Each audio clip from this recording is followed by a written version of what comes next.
Hi, welcome to the 17th and 18th January 2026 current affairs. So, 2 సంకర జాతి ఆవులను అభివృద్ధి చేసినటువంటి కరెంట్ అఫైర్ ఈరోజు చూడొచ్చు. దాంట్లో ఫస్ట్ సంకర జాతి ఆవు కరణ్ ప్రైస్, రెండోది బృందావని. సో, ఈ కరణ్ ప్రైస్‌ని డెవలప్ చేసింది, సృష్టించింది ఎవరంటే NDRI, national dairy research institute. ఇది హర్యానాలోని కర్నాల్‌లో ఉంటుంది. Important point.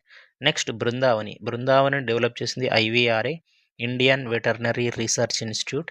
ఇది ఉత్తరప్రదేశ్‌లోని బరేలీలో ఉంటుంది. సో, ఉత్తరప్రదేశ్ రీసెంట్‌గా కరెంట్ అఫైర్స్‌లో బాగా కనిపిస్తుందండి. Uttar Pradesh sir 2.0 special intensive revision కింద అత్యధిక ఓటర్లను డిలీట్ చేసినటువంటి రాష్ట్రం ఉత్తరప్రదేశే. దాని తర్వాత ఉత్తరప్రదేశ్‌లో ఉత్తరప్రదేశ్‌లో ఉన్న గల్గోటియాస్ యూనివర్సిటీలో ఐఐటీ మండి వారు ఐఐటీ మండి వారు ఉత్తరప్రదేశ్‌లో ఉండేటువంటి ఒక ప్రైవేట్ యూనివర్సిటీ గల్గోటియా యూనివర్సిటీలో సో, క్యాటలిస్ట్ శాటిలైట్ సెంటర్ అనేటువంటి ఒక ఏఐ హబ్‌ని ఎస్టాబ్లిష్ చేయబోతున్నారు. ఈ పాయింట్ చూసుకోండి. నెక్స్ట్ ఉత్తరప్రదేశ్‌కి సంబంధించిన ఇంకొక కరెంట్ అఫైర్ ఏంటంటే, ఒకటి బ్రెయిలీ లైబ్రరీని ఎస్టాబ్లిష్ చేశారక్కడ. చూసుకోండి, ఉత్తరప్రదేశ్‌లోని గ్రేటర్ నోయిడాలో. అలాగే ఉత్తరప్రదేశ్‌లో ఇంకొకటి భారతదేశంలో మొట్టమొదటి ఏఐ క్లినిక్ కూడా ఉత్తరప్రదేశ్‌లోనే ఎస్టాబ్లిష్ అయింది. నెక్స్ట్, ప్రపంచంలో అతి పురాతన నది ఫింకేగా భావిస్తున్నారు. ఇది ఆస్ట్రేలియాలో ఉంటుంది. ఇది మ్యాక్‌డానల్ శ్రేణుల్లో ఉద్భవిస్తుంది. సో, దీన్ని అడపాదడపా ప్రవహించే నది కూడా అని అంటారు. ఎందుకంటే, సో, అప్పుడప్పుడు ప్రవహిస్తుంది, ఓసారి ప్రవహించదు. సో, కానీ అతి భారీ వర్షాలకు ఇది బాగా ఉధృతంగా ప్రవహించి ఆస్ట్రేలియాలో ఉండేటువంటి కొన్ని ఏరియాస్‌కి బాగా ఇబ్బందైనటువంటి పరిస్థితి ఉంటది. ఇది ప్రపంచంలో అతి పురాతన నది యాస్ ఆఫ్ నౌ. నెక్స్ట్, ఆస్ట్రేలియాకి సంబంధించిన ఒక కరెంట్ అఫైర్ ఏంటంటే, అలిస్సా హీలీ అనేటువంటి ఆస్ట్రేలియా విమెన్ క్రికెట్ కెప్టెన్. ఈమె రిటైర్మెంట్ ఇచ్చిందండి. ఈమె స్పెషాలిటీ ఏంటంటే 8 వరల్డ్ కప్‌ని గెలిచినటువంటి విమెన్ ఈమె. So, 6 T20 world cups, 2 50 overs world cups. ఈ పాయింట్ చూసుకోండి. నెక్స్ట్, నాట్రన్ సరస్సు ఎక్కడుంటుంది అంటే టాంజానియాలో ఉంటుంది. ఈ లేక్ నాట్రన్ స్పెషాలిటీ ఏందంటే, చెరువు మొత్తం కూడా రెడ్ కలర్‌లో ఉంటుంది నీరు.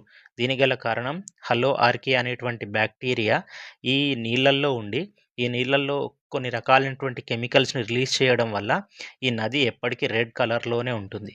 కాబట్టి ఇక్కడ ఈ నది చుట్టుపక్కలటువంటి ఏ జీవజాతి కూడా ఇక్కడ బ్రతకడానికి ఆహ్లాదకరమైన వాతావరణం లేక ఏ జ ఏ జంతువులు కూడా ఇక్కడ వేటాడడానికి ఇష్టపడవు.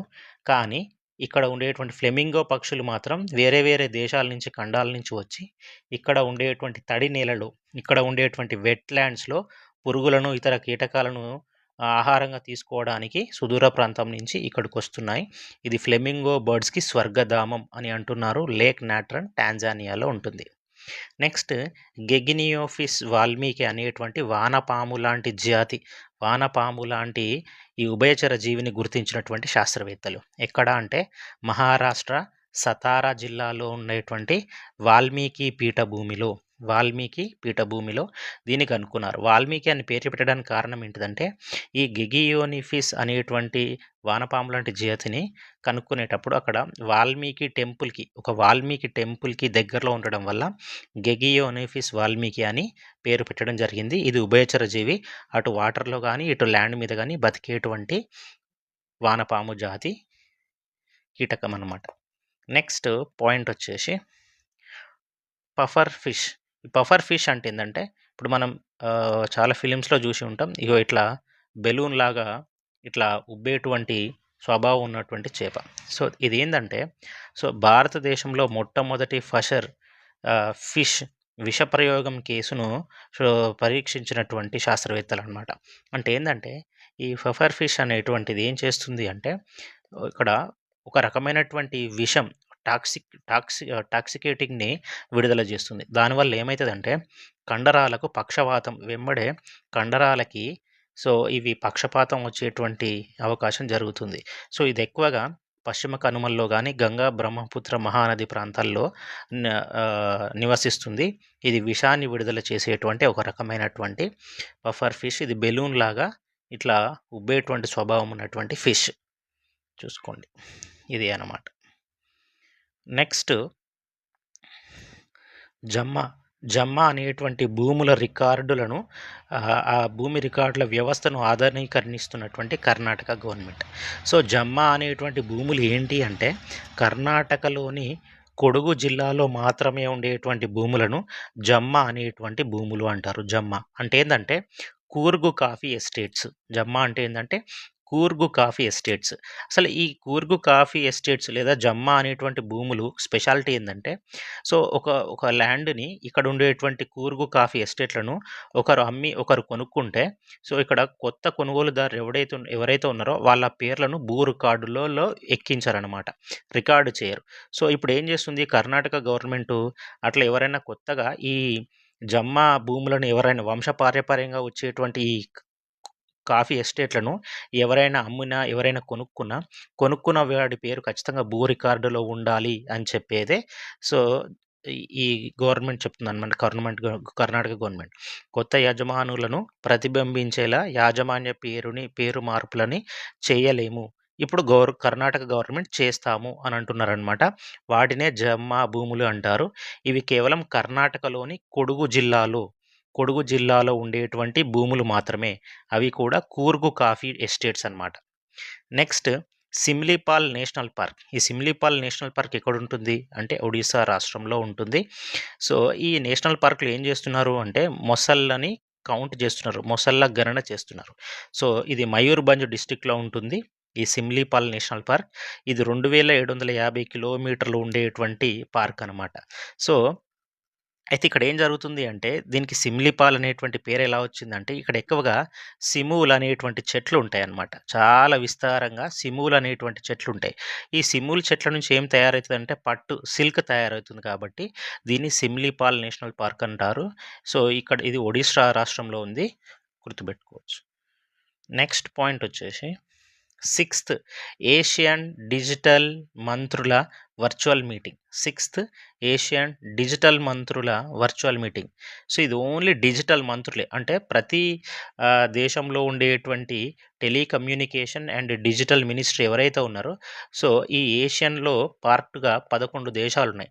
ఈ 11 దేశాలకు సంబంధించినటువంటి ఎవరైతే డిజిటల్ మినిస్టర్స్, టెలికమ్యూనికేషన్ మినిస్టర్స్ ఎవరైతే ఉన్నారో, వాళ్ళు అటెండ్ అయ్యేటువంటి మీటింగ్ అనమాట. అది కూడా వర్చువల్. సో, ఇదెక్కడ జరుగుతుంది అంటే వియత్నాంలో జరుగుతుంది. వియత్నాంలో ఎక్కడంటే హనోయ్ అనేటువంటి సిటీలో ఈ మీటింగ్ జరుగుతుంది. ఎప్పటి నుంచి ఎప్పటి వరకి జనవరి 12 టు 16 అనమాట.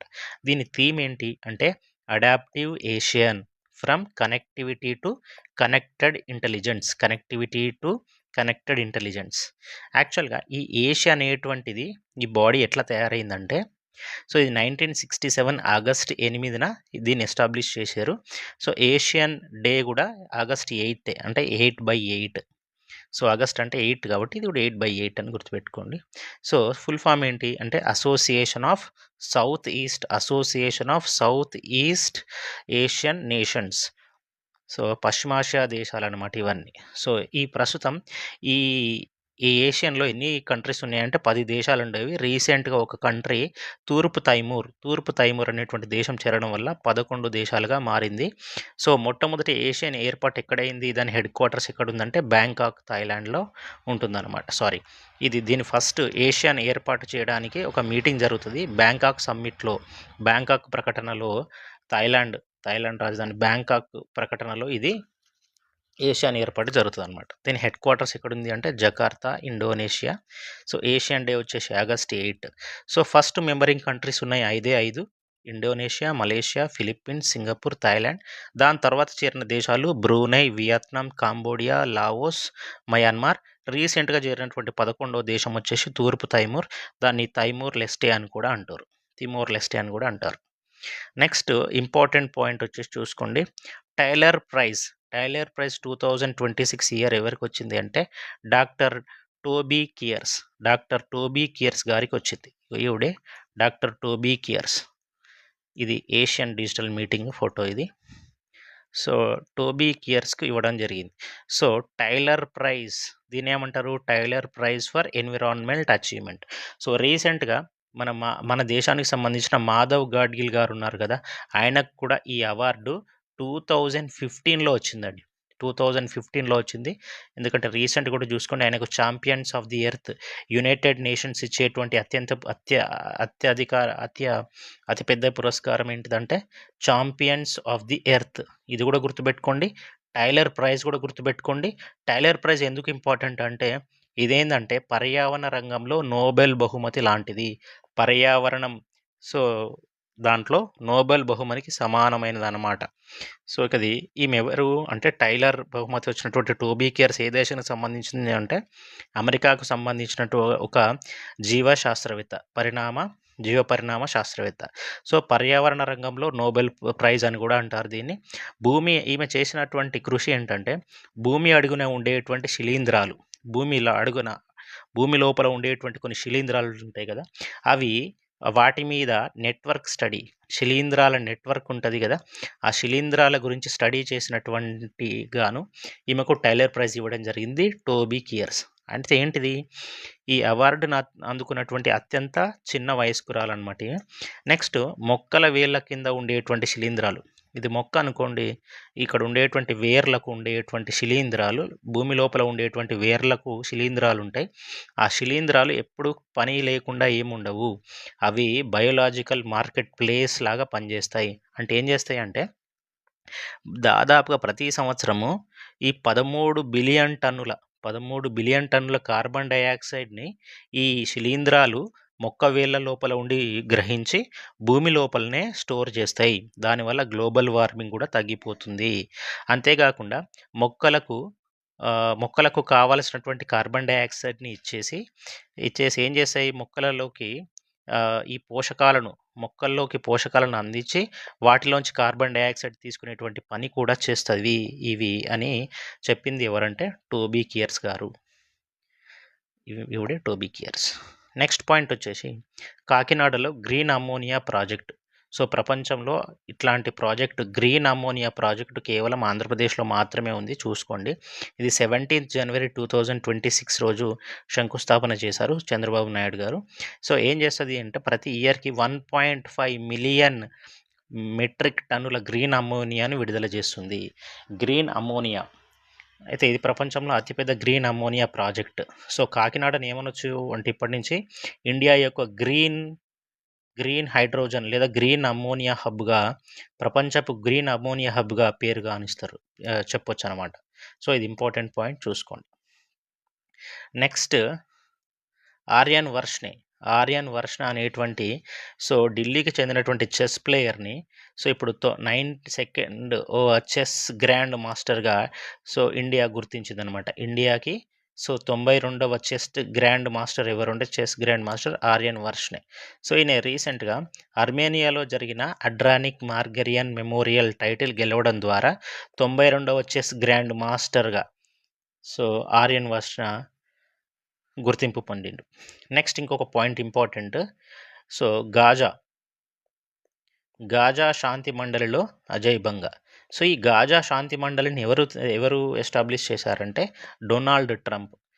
ఇజ్రాయెల్‌కి, పాలస్తీనాకు చెందిన హమాస్ టెర్రరిస్టులకు మధ్య జరుపుతున్నటువంటి యుద్ధానికి, కాల్పులకి మధ్య శాంతిని, ప్రపంచ శాంతిని కుదిరించేటట్టుగా డొనాల్డ్ ట్రంప్ గారు ఏర్పాటు చేసినటువంటి ఒక బాడీయే గాజా శాంతి మండలి. దీనికి ప్రెసిడెంట్ డొనాల్డ్ ట్రంప్ గారు ఉంటున్నారు. మెంబర్స్ వచ్చేసి అజయ్ బంగా గారు ఎంపికయ్యారు. ఈయన ప్రెజెంట్ ఎవరంటే వరల్డ్ బ్యాంక్ ప్రెసిడెంట్ అనమాట. వరల్డ్ బ్యాంక్ అధ్యక్షుడు. ఆయనతో పాటు మార్కో రూబెని కూడా మెంబర్స్ ఉన్నారు. ఈయన అమెరికా విదేశాంగ మంత్రి. ఆయనే కాకుండా ఇంకా చాలామంది ఉన్నారు. కానీ అజయ్ బంగా మాత్రం ఇండియన్ ఆరిజిన్ ఉన్నటువంటి వ్యక్తి కాబట్టి కొంచెం గుర్తుపెట్టుకుంటే బెటర్. నెక్స్ట్ ప్రధాని మోడీ బెంగాల్ పర్యటన. ఎప్పుడు అంటే జనవరి 17th and 18th. ఏం చేస్తున్నారు అంటే జనవరి 17th రోజు Vande Bharat, India's first Vande Bharat sleeper train ఉందని చెప్పినాం కదా! అది కలకత్తా నుంచి అస్సాంలోని గౌహతి వరకు ఈయన జెండా ఊపి దాన్ని స్టార్ట్ చేయడం జరిగిందనమాట. దాని తర్వాత మీకు తెలుసు కదా! వందే భారత్‌ని T18 అని అంటాం. ట్రైన్ 18 అని గూడా అంటాం. నెక్స్టు ఇండియాలో వందే భారత్‌ని తయారు చేసినటువంటి వ్యక్తి ఎవరంటే సుధాంశు మణి ఈయన్ని ఏమంటామంటే father of Vande Bharat train అని అంటాం. సుధాంశు మణి. నెక్స్టు అమృత్ భారత్ ట్రైన్స్‌ని కూడా ఆయన స్టార్ట్ చేయడం జరిగింది. బెంగాల్ నుంచి ఒక 4 అమృత్ భారత్ ట్రైన్స్‌ని స్టార్ట్ చేయడం జరిగింది. మొత్తము ఈ సంవత్సరము 9 వందే భారత్ ట్రైన్‌లని స్టార్ట్ చేయడం జరిగింది. దాంట్లో బెంగాల్ నుంచి స్టార్ట్ అయినాయి 4, మిగతా 5 మళ్ళీ ఇంకో క్లాస్‌లో చూద్దాం. నెక్స్ట్ దాని తర్వాత 18థ్ రోజు ఏం చేసిర్రు? ఎట్లాగో బెంగాల్‌కొచ్చిర్రు కాబట్టి అట్లాగే అస్సాంకి కూడా వెళ్ళడం జరిగింది. అస్సాంలో కజిరంగా నేషనల్ పార్క్‌కి కూడా పర్యటన చేయడం జరిగింది. సో, ఇక్కడ ఏం చేసిర్రు? జనవరి 18థ్, 2026 రోజున కజిరంగా ఎలివేటెడ్ కారిడార్ ప్రాజెక్ట్‌ని కూడా స్టార్ట్ చేయడం జరిగింది. కజిరంగా ఎలివేటెడ్ కారిడార్ ప్రాజెక్ట్ అంటే ఇంకొంచెం ఫ్రీ రోడ్ అనుకోండి. నెక్స్ట్ దీన్ని కట్టడానికి అవుతున్నటువంటి ఖర్చు ఎంత? 6957 క్రోర్స్. సో, ఎంత దూరం ఈ రోడ్డు అంటే 34.5 కిలోమీటర్స్ అనమాట. సో, ఈ కారిడార్ వల్ల ఏం జరుగుతుంది అంటే, సో, ఈ అడవిలో అత్యధిక వర్షపాతం నమోదైనప్పుడు, సో, ఇక్కడ ఉండేటువంటి జంతువులు ఇంకా హైట్‌లో అంటే ఈ రోడ్డు ద్వారా వెళ్ళి, సో, ఎత్తైనటువంటి ప్రాంతంలో తలదాచుకోవడానికి ఉపయోగపడేటువంటి ఈ ప్రాజెక్టే కజిరంగా ఎలివేటెడ్ రోడ్ ప్రాజెక్ట్.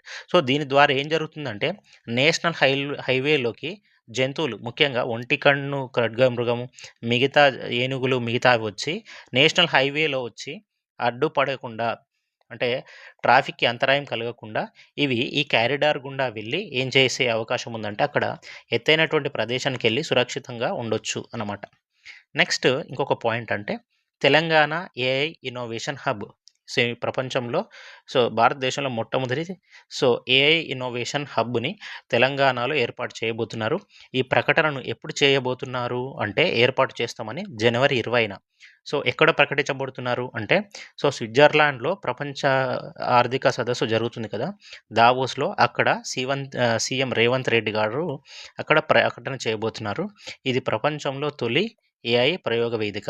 ఇక్కడ ఆర్టిఫిషియల్ ఇంటెలిజెన్స్, సైబర్ సెక్యూరిటీ మిగతా అన్ని విభాగాల్లో ఎక్సలెన్సీని తయారు చేయడానికి దీన్ని ఎస్టాబ్లిష్ చేస్తున్నారు. సో, తెలంగాణలో కొన్ని పాయింట్స్ ఉన్నాయండి. అది ఇంపార్టెంట్ చూసుకోండి. ఫస్టు ఏందంటే మొన్న రీసెంట్‌గా ఒకటి కోల్డ్ రిఫ్, కోల్డ్ రిఫ్ లాంటి దగ్గుమందిని ఒకటి బ్యాన్ చేశారని చెప్పినాం గదా! అదే విధంగా తెలంగాణలో Almont kid syrup, Almont kid syrup. ఈ ఆల్మంట్ కిడ్ సిరప్‌ని Telangana drug control administration, Telangana drug control administration ఏం చేసింది అంటే ఈ ఆల్మంట్ కిడ్ సిరప్‌ని తెలంగాణ గవర్నమెంట్ ఏం చేసింది? బ్యాన్ చేసింది. ఇది గుర్తుపెట్టుకోండి. ఎందుకు బ్యాన్ చేసింది అంటే దీంట్లో ఇథిలిన్ గ్లైకాల్ ఉండడం వల్ల ఇది పిల్లలకు ప్రమాదకరంగా అయ్యేటువంటి ఛాన్స్ ఉందని చెప్పేసి ఈ Almont kid syrup Almont kid సిరప్‌ని ban చేయడం జరిగింది. సో, దాంతో పాటు తెలంగాణకు సంబంధించిన ఇంకొకటి ఏందంటే రెయిన్బో ట్రాట్ ఫిష్ కేంద్రం అంటే చల్లనీళ్ళ చేపల కేంద్రాన్ని కందుకూరు దగ్గర రంగారెడ్డి జిల్లా కందుకూరులో ఎస్టాబ్లిష్ చేయబోతున్నారు. ఇది 50 కోట్ల ప్రాజెక్టు. ఇది ఇంపార్టెంట్. ఇది కూడా గుర్తుపెట్టుకోండి. So, thank you very much.